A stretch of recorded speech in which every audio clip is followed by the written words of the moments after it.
Dale, 16 minutos, arrancamos en otro bloque de la Resistencia. Coméntanos, Nico, el tema que vamos a tratar en este momento. Justamente, como bien comentaba Horacio, la mayoría de las noticias de hoy son internacionales. Y qué mejor que empezar de la situación argentina a nivel internacional con la pérdida de soberanía de la cuenca o la hidrovía que se suele llamar Paraná-Paraguay. Un tema el cual hace un tiempo, cuando falleció el ministro de Transporte, se generó un poco ahí de grieta porque se decía que le íbamos a vender una parte a los chinos y demás cuestiones. Ahora nosotros vamos a traer la realidad tal cual, tomando como fuente principalmente La Derecha Diario, que hizo un informe extraordinario con datos actualizados. Ahora vamos a poner un poco de contexto cuál es la importancia de esta hidrovía Paraná-Paraguay.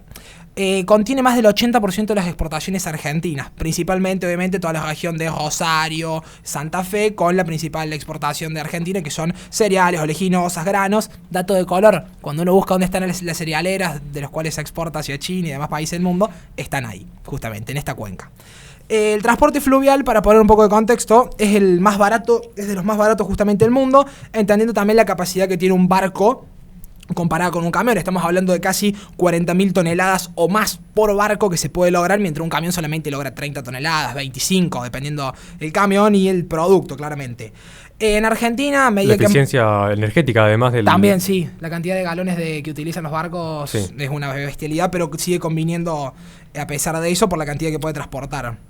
A su vez también cuando nos ponemos a ver un poco qué es lo que sucede en Argentina, porque Argentina en su momento era de los países que mayor flota tanto marítima como fluvial tenía para justamente el transporte y para el comercio. A medida del pasar de los años, como todo en Argentina, se ha estado destruyendo no solamente la industria naval, sino también la marina mercante, y se ha terminado destruyendo, y podemos ver una ausencia de barcos propios. A pesar que tenemos más del 50% que cubrir nosotros ese vacante por un derecho internacional, que así se denomina, de exportación, el 50% del flete, que lo tiene Argentina de la hidrovía, no lo podemos cumplir y terminan siendo extranjeros los que terminan cubriendo eso, obviamente con impuestos altísimos, que ya vamos a tocar ese tema que es muy interesante. A su vez, para poner en contexto, el otro país que comparte esto es Paraguay, que tiene la flota fluvial más grande de Latinoamérica, aunque nadie lo crea, y la tercera a nivel mundial, debajo de China y de Estados Unidos. Ahora, vamos un poco con las diferencias cuando uno se pone a analizar, porque dice, bueno, pero pará, no es solamente esto, tiene que haber otras cuestiones de fondo. Claramente la cuestión impositiva son increíbles cuando uno las analiza. Podemos ver en Paraguay los impuestos, tenemos un 10% de IVA, un 10% de impuesto a las ganancias. El combustible va libre de impuestos. ¿Y dónde lo compra Paraguay? En Argentina, aunque nadie lo crea. Y si nos ponemos al lado de Argentina, vamos a empezar a nombrar algunos impuestos nomás: el 21% de IVA, el 35% de impuesto a las ganancias, el 5% de ingresos brutos, impuesto al cheque, ganancia presunta, el combustible, ni hablemos, con toda la fortuna. Y otro dato muy importante también es el tema del sindicalismo. Varias empresas han cambiado su sede hacia Paraguay para poder exportar con mayor libertad económica y también para no tener problema con los sindicatos. Lo cual demuestra la locura y el infierno que termina siendo para muchos empresarios la Argentina. Claramente tenemos que recuperar nuestra soberanía, tanto fluvial como marítima. No hay que olvidarse que también el mar argentino está siendo atacado todas las noches por buques chinos, de Taiwán, de Tailandia y demás lugares, con toda la pesca ilegal, que obviamente sabemos que este gobierno principalmente y el anterior también hacen un poco de vista gorda, y muchos barquitos pueden pasar por algún convenio que hay atrás, con alguna base que hay en el sur y demás cuestiones.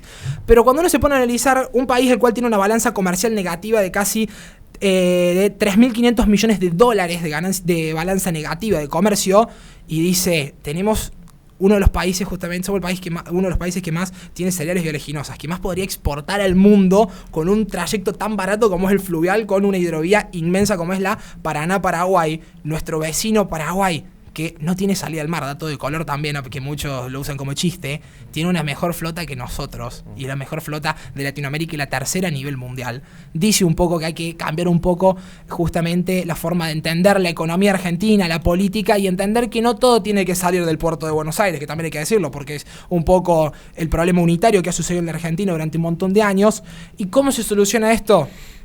Porque la lucha también, como bien la hacemos culturalmente, también entendemos que la lucha es política, y venimos a proponer soluciones: una baja de impuestos, leyes pro mercado, que la fabricación de barcos, que justamente se fabriquen los barcos en la Argentina, pero que a su vez el material, ¿de dónde viene el material, Jami? Vos no lo vas a creer. El material viene de Brasil. Las chapas vienen de Brasil con impuestos altísimos a las importaciones, los motores también de los barcos vienen desde Brasil. lo cual claramente aumenta el costo de los pocos barcos que hay en la Argentina, los pocos barcos mercantes que hay, que utilizan la hidrovía esta, lo cual genera un déficit fiscal, como bien nombramos, y una balanza comercial negativa de casi 3.500 millones, lo cual nos demuestra lo atrasado que estamos en el mundo, y no estábamos pidiendo un tren bala, o lo que quieren hacer los japoneses ahora de viajes intercontinentales espaciales, como en su momento planeaba Carlos Saúl Menem. Estamos hablando de barcos, de una hidrovía, de uno de los sistemas más antiguos que hay en su momento, de transporte. En Argentina se prefiere seguir dándole al sindicalista, que ya todos conocemos, Hugo Moyano, su hijo, que es el que maneja los peajes, dato de color también. Se prefiere seguir con todos esos curritos políticos y arreglos sindicalistas entre la casta política, la casta sindical, destruyendo las empresas también. No nos olvidemos del caso de Walmart, que el gremio de Pablo Moyano, de la familia Moyano, fue uno de los principales que le puso que tenía que echar a los empleados, pagarle la indemnización y reincorporarlos. Una locura total en ningún país del mundo. Ni un sindicalista te puede presionar hacia un empresario. Y en Argentina también podemos ver este caso, como bien nombramos, de varias cerealeras y empresas importantes de exportación que han preferido justamente colocar su sede en Paraguay para poder seguir vendiendo materia hacia el mundo y seguir abriéndose hacia el mundo, en este mundo que cada día es más abierto al mercado, mucho más barato y sin tantas trabas burocráticas. Horacio, Rami. Sí, a mí me gustaría hacer como una suerte, y como todos saben que el estilo propio de este programa cuando tiene su forma, bueno, acá viene la mirada más pesimista del panel. ¿Por qué planteo esto? Porque si uno analiza lo que está sucediendo con esta famosa hidrovía, que es un tema que ya se venía gestando de los 90, hay que hacer una memoria completa y decir, bueno, ya los acuerdos que incluía 4 países, para que se entienda rápidamente, el que nos está oyendo, que jamás en su vida oyó hablar de esto, es para que se entienda un acuerdo entre 4 países para hacer navegable lo que a grandes rasgos sería una suerte de autopista sobre el mar, lo que permite justamente meter y sacar productos de cada nación. Fundamental porque, de hecho, para que se den una idea, de cada $3 que ingresan al país, 2 ingresan justamente por estas cuencas. O sea, vaya si no importa realmente.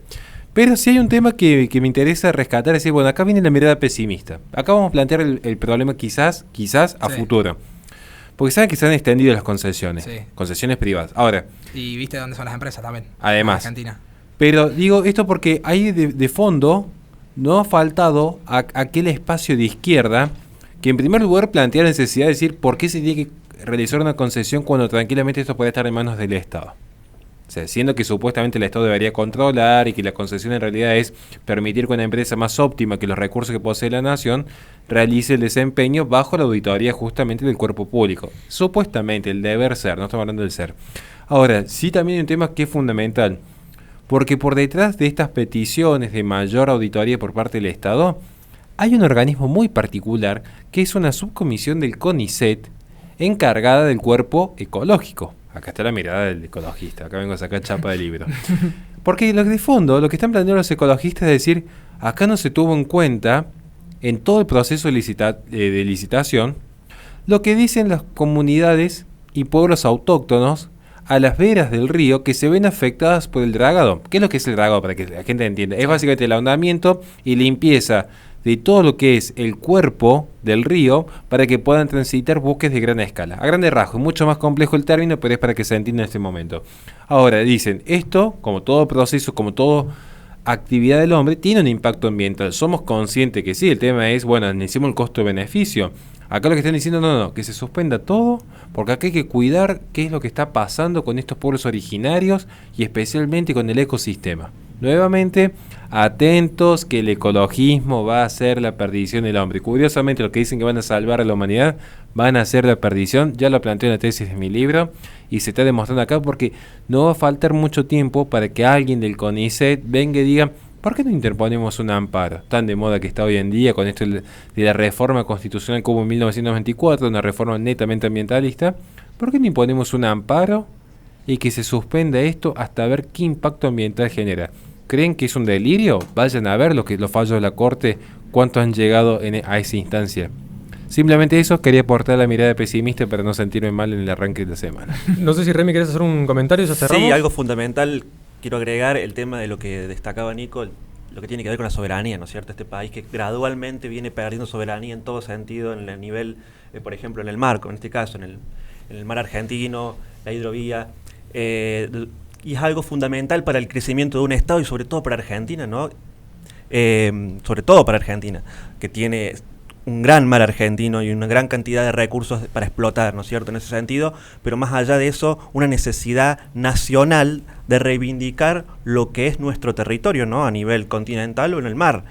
Y eso no son propuestas, no escucho nunca, jamás en mi vida he escuchado desde que nací, no escucho una propuesta de ningún político respecto a levantar, a proteger la soberanía, ¿no es cierto?, Argentina como un bien, digamos, ¿no es cierto?, que le pertenece a la nación nuestra. Es mala ¿no palabra. Claro, es una mala palabra. Entonces, nadie se preocupa por eso y mientras tanto nosotros regalamos, ¿no es cierto?, como dijo Nico, el mar argentino a los chinos. Y la hidrovía también, que la mayor concentración es de capitales chinos.